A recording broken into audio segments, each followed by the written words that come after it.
Hello and welcome to the program. I am Suren.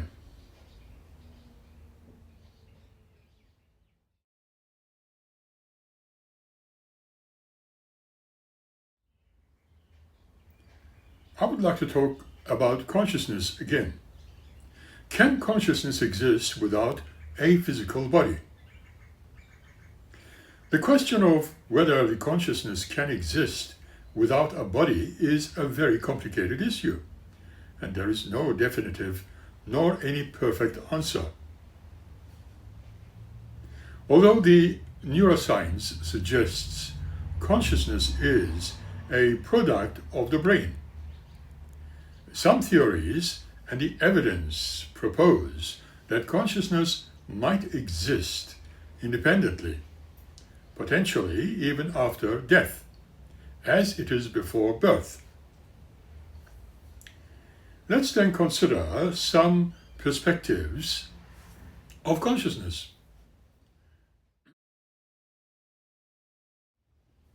To start, consciousness is known to be a brain function. However, what does neuroscience consider it as? Well, if you inquire of neuroscience, it is that consciousness is an emergent property of the brain's complex neural activity. This then means that when a brain dies, consciousness, as we know of, stops existing, right? There are numerous arguments regarding consciousness.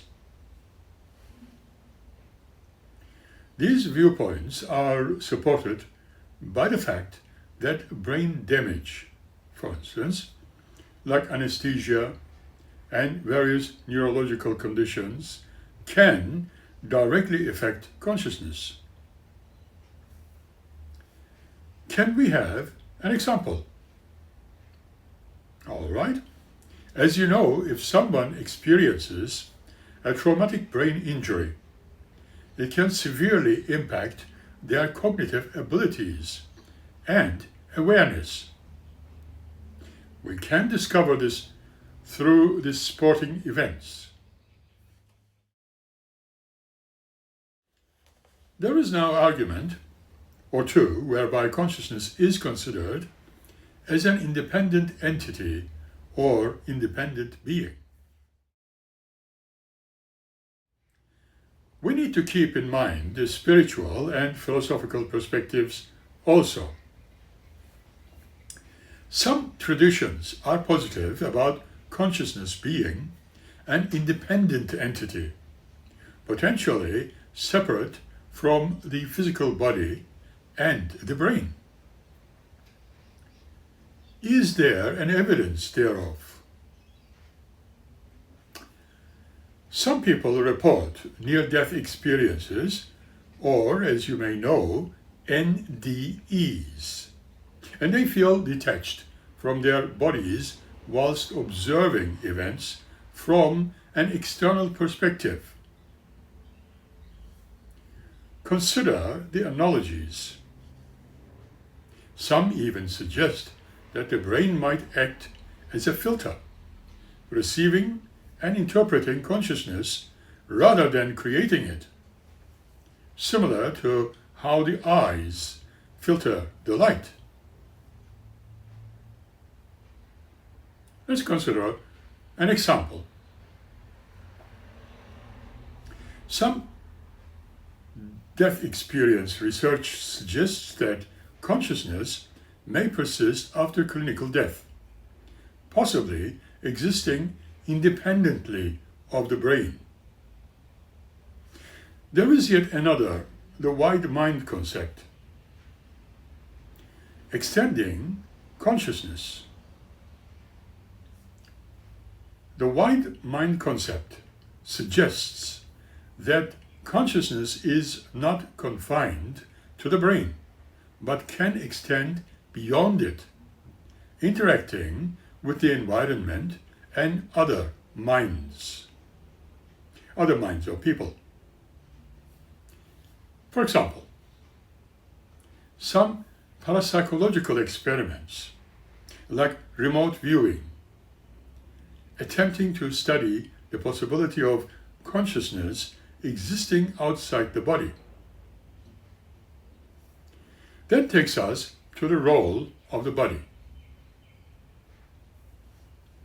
Body-mind connection, now that's an important one.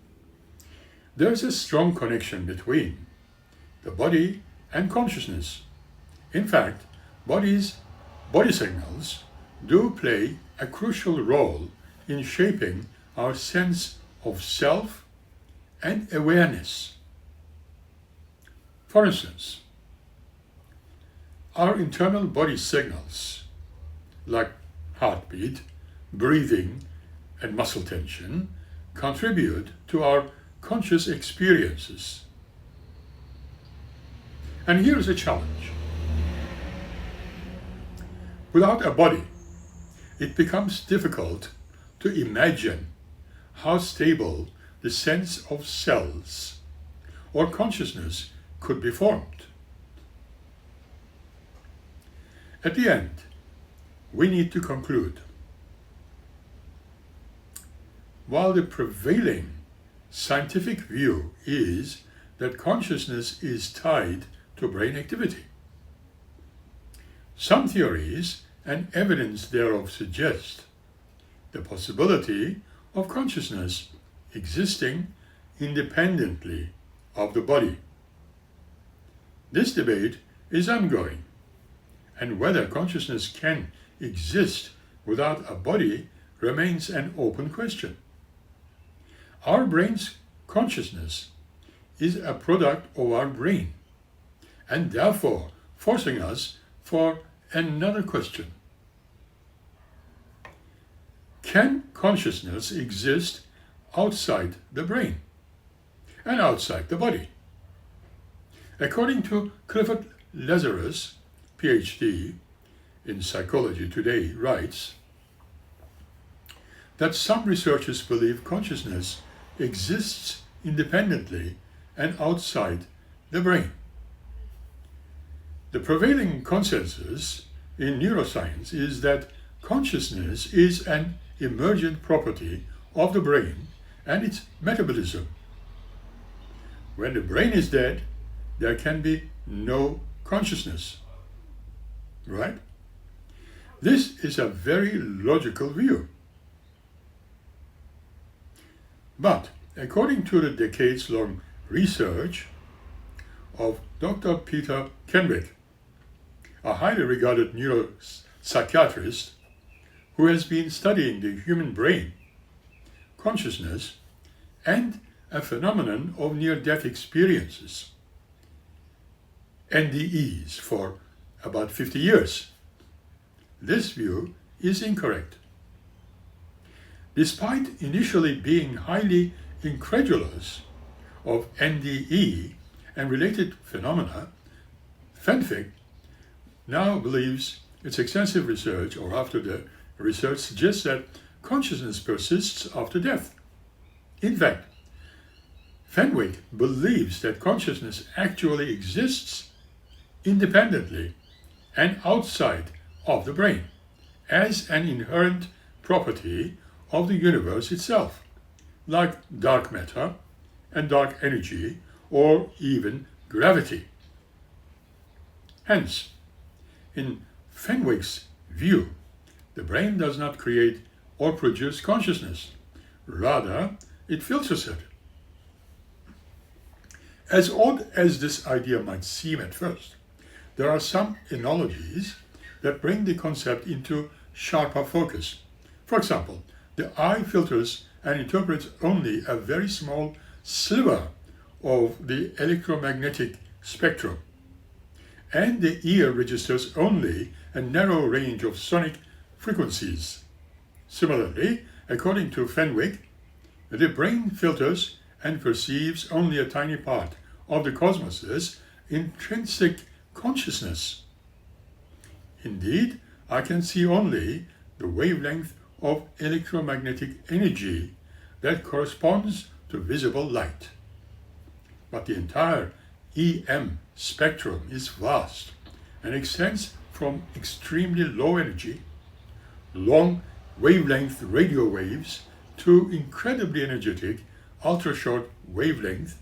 So, while we cannot actually see much of the EM spectrum, we know things like X-rays, infrared radiation, and microwaves exist because we have instruments for detecting them. So, similarly, our ears can register only narrow range of sonic frequencies, but we know a huge amount of others imperceptible to the human ear exist nevertheless, such as the sound of dog whistle. When the eye dies, the electromagnetic spectrum does not vanish or cease to be. It is just that the eye is no longer viable and therefore can no longer filter, be stimulated by, and react to light energy. But the energy it previously interacted with remains nonetheless. And so, too, when the ear dies or stops transducer sound waves, the energies that the living ear normally responds to still exists. According to Fenwick, so it is with consciousness. Just because the organ that filters, perceives, and interprets it dies does not mean the phenomenon itself ceases to exist.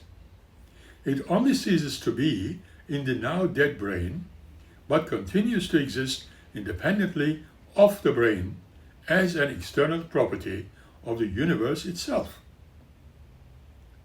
What's more, according to Fenwick, our consciousness tricks us into perceiving a false duality of self and other, when in fact there is only unity. We are not separate from other aspects of the universe, but an integral part, inextricable part of them.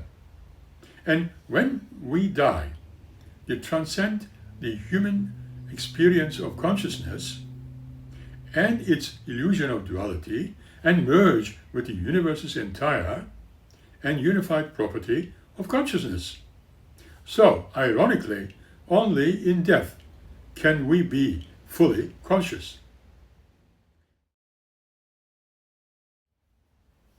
This is not to be taken as joining God or a creator, because the cosmic consciousness that Fenwick describes did not create the universe, but is simply a property of it. Obviously, despite his impressive body of research into this subject, there is no particular way or current way to empirically establish the validity of Fenwick's cosmic consciousness hypotheses. Ultimately, it aligns more with the faith than science. Thus, it seems the answer to the question in this post title is no. There is no empirically established explanatory framework for understanding how consciousness can exist independently and outside of the brain. However, let us try to answer this question. What about if the brain is creating the consciousness that remains within the universe after brain or the body dies? I shall leave it with you. Let's now consider the old riddle. If a tree falls in the woods and no one is there to hear it, does it still make a sound? Well, it seems the answer is no. But let's not forget that it all sometimes depends on the ability of the human hearing it. However, it is just being mentioned because sound is the conscious perception of sonic or acoustic stimuli that requires a sense organ to experience it. In other words, without an ear to hear and a brain to interpret the stimulation, there will be only molecular vibrations but no sound, of course. At the same time, all of the energies and physical phenomena that your brain experiences as consciousness do indeed exist independently and outside of the brain. Physics, chemistry, and quantum events. What a wonderful experience of consciousness itself, which seems to require your brain to give rise to it, and a brain-based mind to perceive it. Energy that is interpreted as light, once it is turned off, still remains. How can we then deny the existence of consciousness within the universe, which is perceived by the existence of brain and the body, and simply said, if we don't have a brain and a body, that energy, how would we know that it still exists, like the electrical energy, even when we are probably not aware of it?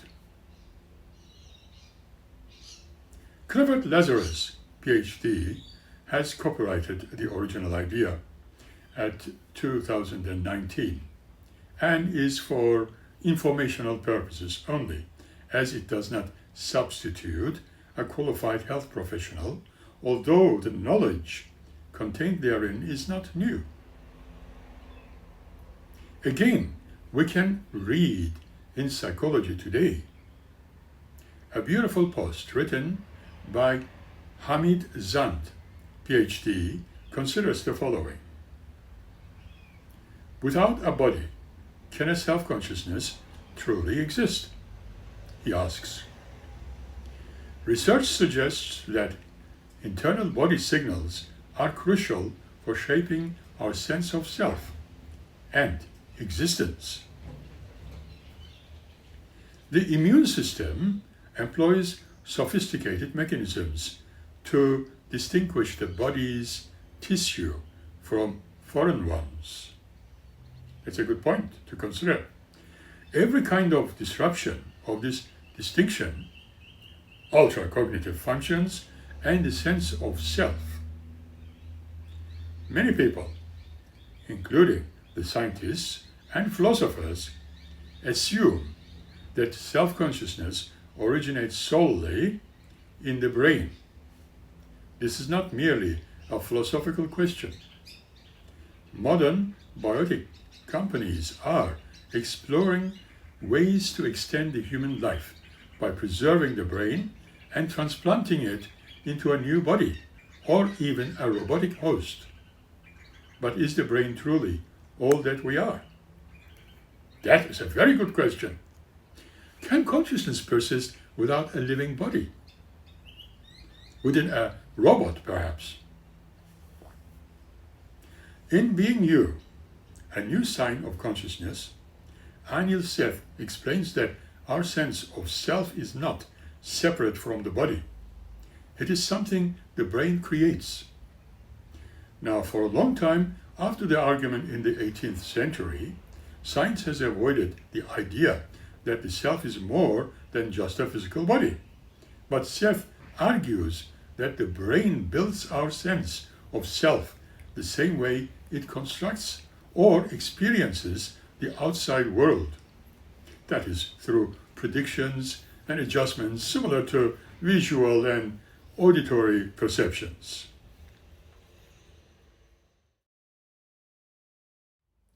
He says our feeling of being comes from signals which are outside the body, like heartbeat, breathing, hunger, and muscle tension. The brain constantly monitors the signals, a process called entire perception interception, to keep the body in balance, or homeostasis. It also predicts or foresees what the body needs and adjusts things like temperature, blood sugar, and oxygen levels to stay stable. According to Seth, the self is like a useful illusion, not an artificial one, mind you, but something the brain creates to help the body survive and function smoothly. The key idea here is that the brain builds the self, but needs the body. Based on this perspective, without the body's signals, the brain could not form a stable sense of self. Right. Seth also talks about the interoception and inflammation. Just as the brain relies on signals like heartbeat and blood sugar to construct self, it also monitors immune activity, even interpreting inflammation as a critical status report about the body's internal state. The perception of inflammation is often ignored in the formation of self and subjective experiences. Now, the brain detects inflammation in the body through various mechanisms. Some inflammatory compounds reaches through areas like the postrema or AP, which lacks a strong blood-brain barrier, and by detecting signals that cross the blood-brain barrier, and this helps the brain perceive and respond to inflammation happening elsewhere in the body. Peripheral inflammation can spread to the brain by these inflammatory compounds and disrupt its normal functions, and which is a condition known as neuroinflammation. Brain responses to inflammation by triggering anti-inflammatory systems. For example, it increases vagus nerve activity and subsequent activation of colonic receptors on immune cells, and also releases cortisol through the hypothermic adrenaline, or HPA. If these brain-controlled anti-inflammatory mechanisms do not work properly, inflammation can last longer. The brain can even remember past inflammations in the body. Inflammation always signals the presence of a foreign self-threat. The immune system has a sophisticated recognition mechanism that distinguishes between the body's own tissues and foreign or abnormal cells. What is the evidence that there is no consciousness without a living body or the brain? That's a good question too. Kevin Barr, a former builder, wrote these following words, believe it or not. The evidence that there is no consciousness without a living body is everywhere for people with intellectual intelligence to see. The dads of the world, like myself, do not see the evidence that the quantum scientists can see in the Higgs boson. The scientists can see and know from the evidence that the Higgs boson is the smallest particle. Because of my dad's status, I think that smallest particle of matter is an atom. I also think that the atom is indivisible. What is my evidence for that assertion? Well, I do not have any. The dad, like myself, do not see the evidence that the universe is finite and began 13 billion years ago, as it is affectionately called, the Big Bang. The astrophysicists have the evidence of the microwave background to prove the beginning has happened with the Big Bang. The presence of dark matter also proved to them that the quantum physics are correct. There cannot be consciousness without a body to have it in.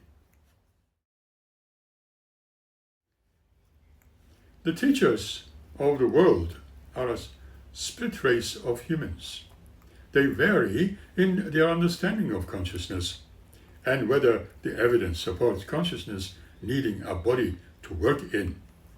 From their practical experiences, teaching the little children of the world the wonders of mankind knowledge, they generally think that their body is needed and that consciousness does not exist outside of the human body. The only ones up in the air are the teachers who were also God worshippers. The people of the world tend to believe, like Heraclitus, who said 2,500 years ago. He stated back in that time of the gods and the God, that the gods are mortal, humans immortal, living their deaths and dying in their lives. His mate Pythagoras had similar ideas. When laws are necessary for man, they are not fit for freedom. As every housewife knows, Dad has to be suddenly controlled so that he does not wander. She often talks the dads into believing in her ideas of a God and inspiring him to go to the church to learn about him. This makes for a happy family unit within the 10 commandments of supposed God. There were actually over 100 commandments, but only a few special people know that. I met dads and I do not know them. I just know of them. Evidence is the available body, which affects indicating whether a belief is valid or true. Valid being meaningful, relevant, and justified. Dad is an acronym for dumb as dog, whatever. The best way for men to learn is through practical application of their personalities and their love base. Many men do not believe in love, and thus they live by their personalities. That is also the growth factor of the fit little fibers that ends up developing the knowledge base for mankind. Pythagoras was aware of the fat little fibers back in the days, so he created a secret school of learning that still exists in today's world. The dads of the world are all in love, which is why they see the humor, consciousness, intelligence, and absolute stupidity in their fellow humans who do not all the talking and make all the laws. Yet, Aman Unial writes, consciousness is self-evident. It does not need any other proof. It is not what we think it is. It is beyond thoughts and perceptions. Thoughts, perception, and body appears in waking and dream states, while in deep sleep I exist as consciousness without body and mind, nor need thereof. This is the only proof which is self-evident that consciousness exists without body and mind. But we never accept this proof due to our ignorance, because we are too much attached to our body, mind, identity during waking state. We believe that the dream and deep sleep are lower order of existence and reality. We think sleep is unconscious state between two waking states. But sleep is not unconscious.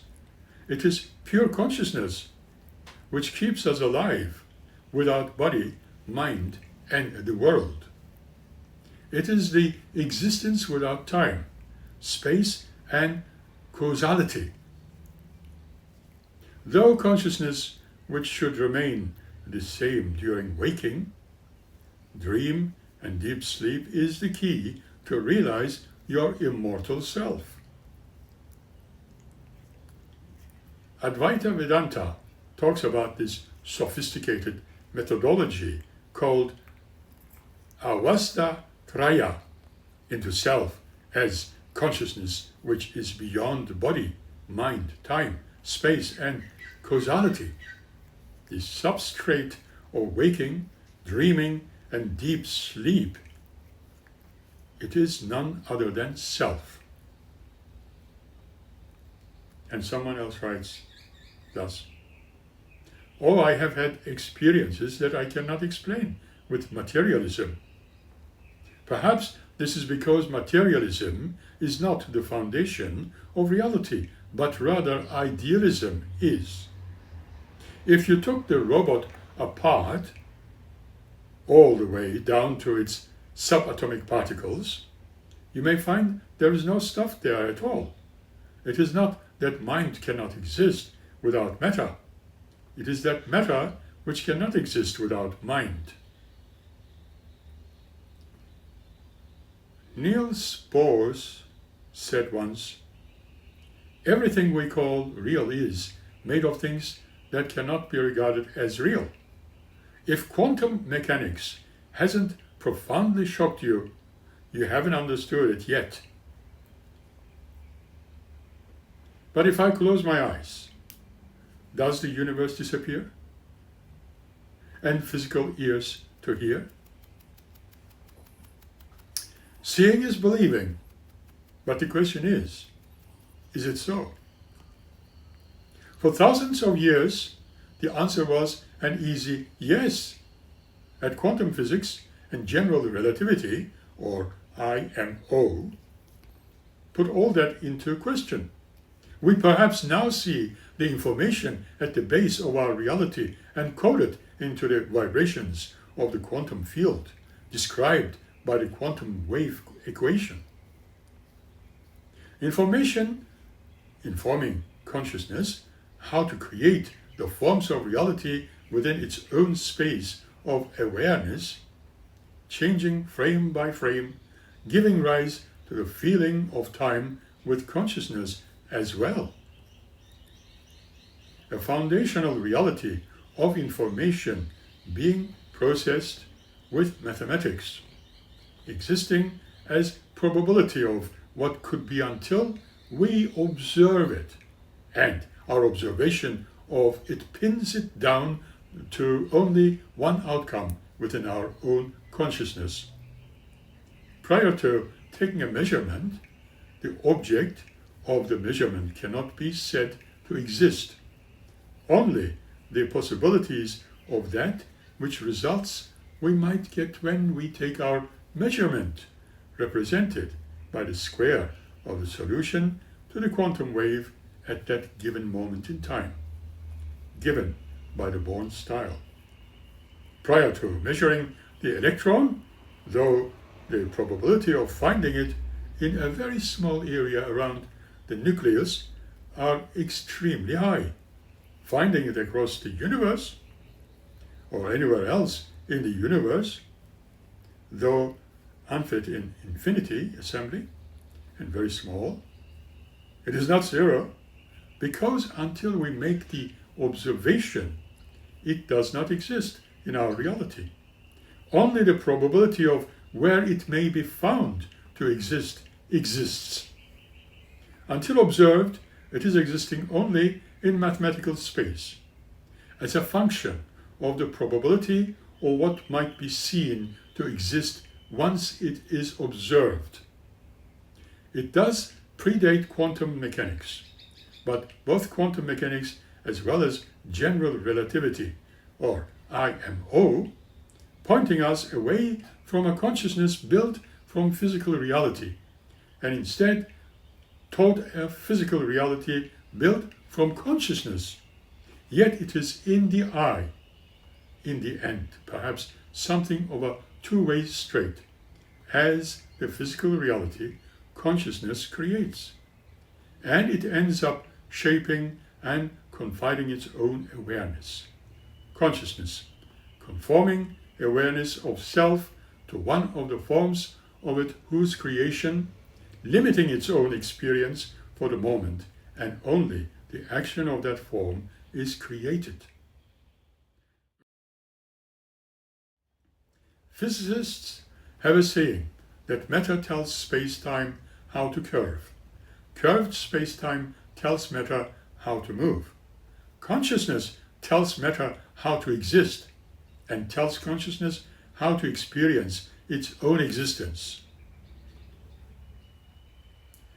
Consciousness creates and shapes the forms from itself, and so takes that form and experiences itself as that creation.